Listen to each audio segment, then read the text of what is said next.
ಲೋಕಸಭೆ election ಹತ್ರ ಬರ್ತಾ ಇದ್ದಂತೆ ಟಿಕೆಟ್ ಹಂಚಿಕೆಯ ಕಸರತ್ತು ಕೂಡ ಬಹಳ ಜೋರಾಗಿ ನಡೀತಾ ಇದೆ. ಬಿಜೆಪಿ ಮೊದಲ ಪಟ್ಟಿಯಲ್ಲಿ 195 ಅಭ್ಯರ್ಥಿಗಳನ್ನು ಪ್ರಕಟಿಸಿ 5 ದಿನ ಆಯಿತು. ಈಗ ಎರಡನೇ ಪಟ್ಟಿ ಕೂಡ ರೆಡಿ ಆಗಿದೆ. ಇದರ ಬೆನ್ನಲ್ಲೇ ಕಾಂಗ್ರೆಸ್ ಮೊದಲ ಲಿಸ್ಟ್ ರಿಲೀಸ್ಗೆ ಇವತ್ತಿನಿಂದ ಸಭೆಯನ್ನು ಶುರು ಮಾಡಿದೆ. ಹಾಗಾದ್ರೆ ಕರ್ನಾಟಕದ 28 ಕ್ಷೇತ್ರಗಳಲ್ಲಿ ಕಾಂಗ್ರೆಸ್ ಟಿಕೆಟ್ ಯಾರ್ಯಾರಿಗೆ ಸಿಗುತ್ತೆ? ಡಿ.ಕೆ. ಶಿವಕುಮಾರ್ ಹಾಕಿರುವಂತಹ ಲೆಕ್ಕಾಚಾರ ಹೇಗಿದೆ? ಸಿದ್ದರಾಮಯ್ಯನವರ ಲೆಕ್ಕಾಚಾರ ಎಂಥದ್ದು? ಇದೆಲ್ಲದರ ಬಗೆಗಿನ ಕಂಪ್ಲೀಟ್ ವರದಿಯನ್ನು ನಿಮಗೆ ತೋರಿಸ್ತೀವಿ.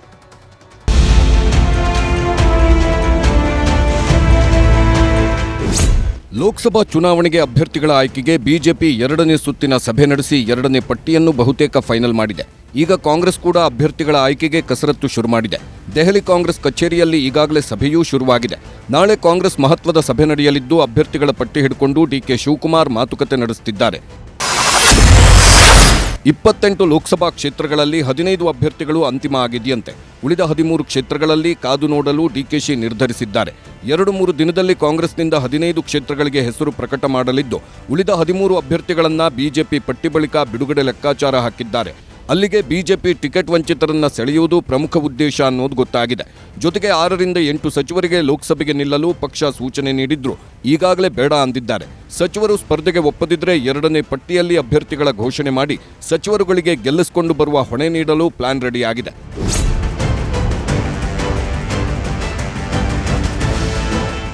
ಹಾಗಿದ್ರೆ ಡಿ.ಕೆ. ಶಿವಕುಮಾರ್ ಕಾದು ನೋಡುವ ತಂತ್ರಕ್ಕೆ ಮೊರೆ ಹೋದ ಪ್ರಮುಖ ಕ್ಷೇತ್ರಗಳು ಯಾವ್ಯಾವುದು ಅಂತ ನೋಡೋದಾದ್ರೆ, ಬೆಂಗಳೂರು ಉತ್ತರ ಕ್ಷೇತ್ರದಿಂದ ಬಿಜೆಪಿ ಶಾಸಕ ಎಸ್.ಟಿ. ಸೋಮಶೇಖರ್ಗೆ ಡಿಕೆಶಿ ಗಾಳ ಹಾಕಿದ್ದಾರೆ. ಸೋಮಶೇಖರ್ ಒಪ್ಪದಿದ್ರೆ ಕುಸುಮಾ ರವಿ, ತಪ್ಪಿದ್ರೆ ಪ್ರೊಫೆಸರ್ ರಾಜೀವ್ ಗೌಡಗೆ ಟಿಕೆಟ್ ಸಿಗುವ ಸಾಧ್ಯತೆ ಇದೆ.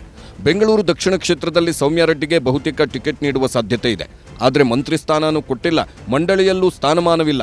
ಬದಲಿಗೆ ಶಾಸಕ ಪ್ರಿಯಾ ಕೃಷ್ಣರನ್ನ ಲೋಕಸಭೆಗೆ ನಿಲ್ಲಿಸೋದು, ಗೆದ್ರೆ ಅಪ್ಪನಿಗೆ ಮಂತ್ರಿ ಸ್ಥಾನದ ಭರವಸೆ ಕೊಡೋ ಲೆಕ್ಕಾಚಾರನೂ ಇದೆಯಂತೆ. ಇನ್ನು ಉತ್ತರ ಕನ್ನಡ ಕ್ಷೇತ್ರ, ಇಲ್ಲಿ ಅಂಜಲಿ ನಿಂಬಾಳ್ಕರ್ ಪ್ರಮುಖ ಆಕಾಂಕ್ಷಿ. ಆದರೆ ಬಿಜೆಪಿ ಬಿಟ್ಟು ಶಿವರಾಮ್ ಹೆಬ್ಬಾರ್ ಕಾಂಗ್ರೆಸ್ಗೆ ಬರ್ತಾರೆ ಅನ್ನೋ ನಂಬಿಕೆಯಲ್ಲಿದ್ದಾರೆ ಡಿ.ಕೆ. ಶಿವಕುಮಾರ್. ಕೊಪ್ಪಳ ಕ್ಷೇತ್ರದಲ್ಲಿ ರಾಜಶೇಖರ್ ಹಿಟ್ನಾಳ್ ಪ್ರಮುಖ ಆಕಾಂಕ್ಷಿ. ಆದರೆ ಬಿಜೆಪಿಯಿಂದ ಕರಡಿ ಸಂಗಣ್ಣಗೆ ಟಿಕೆಟ್ ಸಿಗದಿದ್ರೆ ಕರಡಿ ಸಂಗಣ್ಣ ಕಾಂಗ್ರೆಸ್ ಸೇರ್ತಾರೆ ಅನ್ನೋ ಮಾತಿದೆ. ಹಾಗಾಗಿ ಕರಡಿ ಸಂಗಣ್ಣ ಕಾಂಗ್ರೆಸ್ ಸೇರಿದ್ರೆ ಕೊಪ್ಪಳ ಟಿಕೆಟ್ ನೀಡೋದು ಡಿಕೆಶಿ ಲೆಕ್ಕಾಚಾರ. ಒಪ್ಪಿಸಿದೆ. ನಿರಾಶವಾದಿಗಳೇನಲ್ಲ, ಆಶಾವಾದಿಗಳು. ಆಕಾಂಕ್ಷಿ ಹೌದು, ಏನು ಎರಡನೇ ಮಾತಿಲ್ಲ. ಪಾರ್ಟಿ ಏನೆಲ್ಲ ತೊಳ್ತದೆ ಅದು ಭದ್ರ ಆಗಿರ್ತೀವಿ.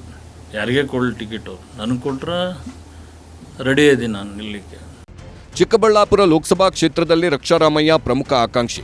ಆದರೆ ಸಿಎಂ ಸಿದ್ದರಾಮಯ್ಯ ಪರವಾದ ಅಭ್ಯರ್ಥಿ ಆಗಿದ್ದಾರೆ. ಹೀಗಾಗಿ ಡಿ.ಕೆ. ಶಿವಕುಮಾರ್ ಬಿಜೆಪಿ ಮಾಜಿ ಶಾಸಕ ಡಾಕ್ಟರ್ ಕೆ ಸುಧಾಕರ್ಗೆ ಗಾಳ ಹಾಕಿದ್ದಾರೆ. ಸದ್ಯಕ್ಕೆ ಚಿಕ್ಕಬಳ್ಳಾಪುರ ಟಿಕೆಟ್ ಜೆಡಿಎಸ್ಗೆ ಕೊಡೋ ಸಾಧ್ಯತೆ ಇದೆ. ಬಳ್ಳಾರಿ ಕ್ಷೇತ್ರದ ಟಿಕೆಟ್ ಸಚಿವ ನಾಗೇಂದ್ರ ಬಿಟ್ರೆ ಈ ತುಕಾರಾಂಗೆ ನೀಡೋ ಲೆಕ್ಕಾಚಾರವಿದೆ.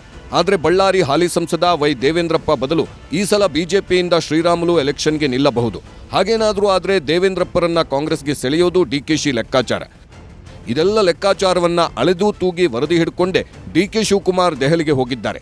ಎಲ್ಲ ಓಕೆ ಆದರೆ 2-3 ದಿನದಲ್ಲಿ ಮೊದಲ ಕಾಂಗ್ರೆಸ್ ಪಟ್ಟಿ ರಿಲೀಸ್ ಆಗೋ ಸಾಧ್ಯತೆ ಇದೆ. ನೋಡ, ಇದೊಂದು 2-3 ದಿನಗಳಲ್ಲಿ ಆಗ್ತದೆ. ಸೆಂಟ್ರಲ್ ಎಲೆಕ್ಷನ್ ಕಮಿಟಿ ಇದೆ, ಅಲ್ಲಿ ಚರ್ಚೆ ಆಗ್ಬಹುದು. 2-3 ದಿನಗಳಲ್ಲಿ ಸುರ್ಜಿವಾಲ ಅವರ ಅಧ್ಯಕ್ಷತೆಯಲ್ಲಿ ಮತ್ತು ನಮ್ಮ ಅಲ್ಲಿನ ಉಸ್ತುವಾರಿ ಒಬ್ಬರನ್ನ ನೇಮಕ ಮಾಡಿದ್ದಾರೆ ಸ್ಕ್ರೀನಿಂಗ್ ಕಮಿಟಿಗೆ. ಅವರು ಮೀಟಿಂಗ್ ಮಾಡಿದ್ದಾರೆ, ಈಗಾಗಲೇ 2 ಮೀಟಿಂಗ್ ಮಾಡಿದ್ದಾರೆ. ಇವತ್ತು ನಾಳೆಗೆ ಅಂತಿಮಗೊಳಿಸ್ತಾರೆ. ಅದು ಸೆಂಟ್ರಲ್ ಎಲೆಕ್ಷನ್ ಕಮಿಟಿಗೆ ಹೋಗ್ಬೇಕು. ಮತ್ತೆ ಎಲ್ಲ ಅವ್ರೇನು ಒಟ್ಟಿಗೆ ಮಾಡ್ತೀವಿ ಅಂತ ಹೇಳ್ತಾ ಇದ್ರು, ಎಲ್ಲ ಒಂದೇ ಲಿಸ್ಟ್ ಅಲ್ಲಿ ಬಿಡುಗಡೆ ಮಾಡ್ತೀವಿ ಅಂತ.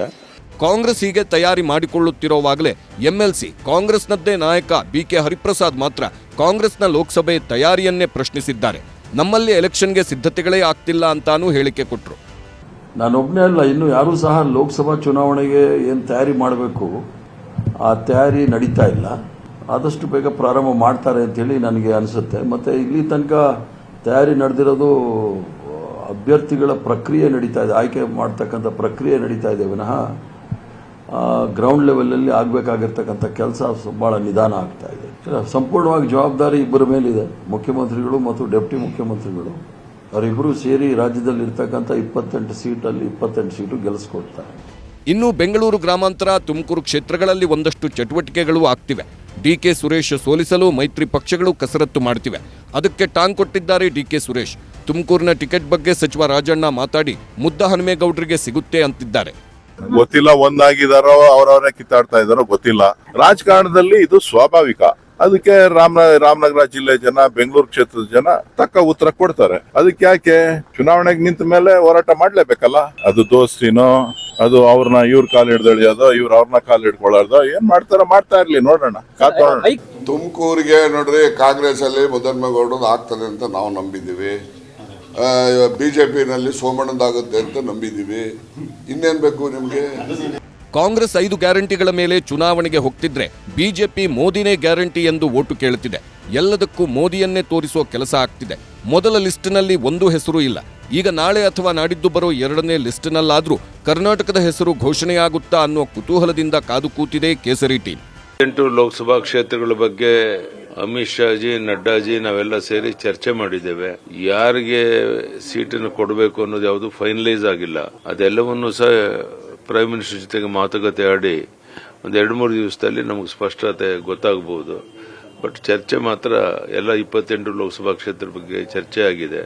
ದೆಹಲಿ ಮೀಟಿಂಗ್ನಲ್ಲಿ ಬೆಂಗಳೂರು ಗ್ರಾಮಾಂತರ, ಹಾವೇರಿ, ಬೆಳಗಾವಿ, ಮಂಡ್ಯ, ಬೀದರ್, ಉತ್ತರ ಕನ್ನಡ, ಮೈಸೂರು, ತುಮಕೂರು ಸೇರಿದಂತೆ ಸೂಕ್ಷ್ಮ ಕ್ಷೇತ್ರಗಳ ಬಗ್ಗೆಯೇ ಹೆಚ್ಚು ಚರ್ಚೆ ನಡೆದಿದೆ. ಮಂಡ್ಯ ಕ್ಷೇತ್ರವನ್ನ ಜೆಡಿಎಸ್ಗೆ ಬಿಟ್ಟುಕೊಡುವ ಬಗ್ಗೆ ಸಭೆಯಲ್ಲಿ ಚರ್ಚೆ ಆಗಿದೆ. ಸುಮಲತಾಗೆ ಮಂಡ್ಯ ಲೋಕಸಭಾ ಕ್ಷೇತ್ರ ಬಹುತೇಕ ಮಿಸ್ ಎಂದೇ ಹೇಳಲಾಗ್ತಿದೆ.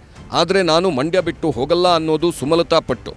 ಮಂಡ್ಯ ಬಿಟ್ಟು ಹೋಗಲ್ಲ ಅನ್ನೋ ನನ್ನ ನಿರ್ಧಾರ ಯಾವತ್ತಿಗೂ ಅಚಲ. ಇನ್ನೇನು ಕೆಲವೇ ದಿನಗಳು ಎಲ್ಲ ನಿಮ್ಮ ಮುಂದೆ ಇರುತ್ತೆ. ಒಂದು 2 ಡೇಸೋ 3 ಡೇಸೋ, ಮ್ಯಾಕ್ಸಿಮಮ್ 1 ವಾರ ಅಷ್ಟೇ ತಾನೇ. ಕಾಯಿರಿ, ಅವಾಗ ಮಾತಾಡೋಣ. ಈ ಎಲ್ಲದರ ಮಧ್ಯೆ ಕೇಂದ್ರ ಸಚಿವ ಭಗವಂತ್ ಖೂಬಾಗೆ ಟಿಕೆಟ್ ಕೈತಪ್ಪುವ ಟೆನ್ಷನ್ ಕಾಡುತ್ತಿದೆ. ಮೈಸೂರಿನಲ್ಲಿ ಯದುವೀರ್ ಒಡೆಯರ್ಗೆ ರಾಜಕೀಯ ಎಂಟ್ರಿಗೆ ತೆರೆಮರೆಯಲ್ಲಿ ಕಸರತ್ತು ನಡೆಯುತ್ತಿದೆ.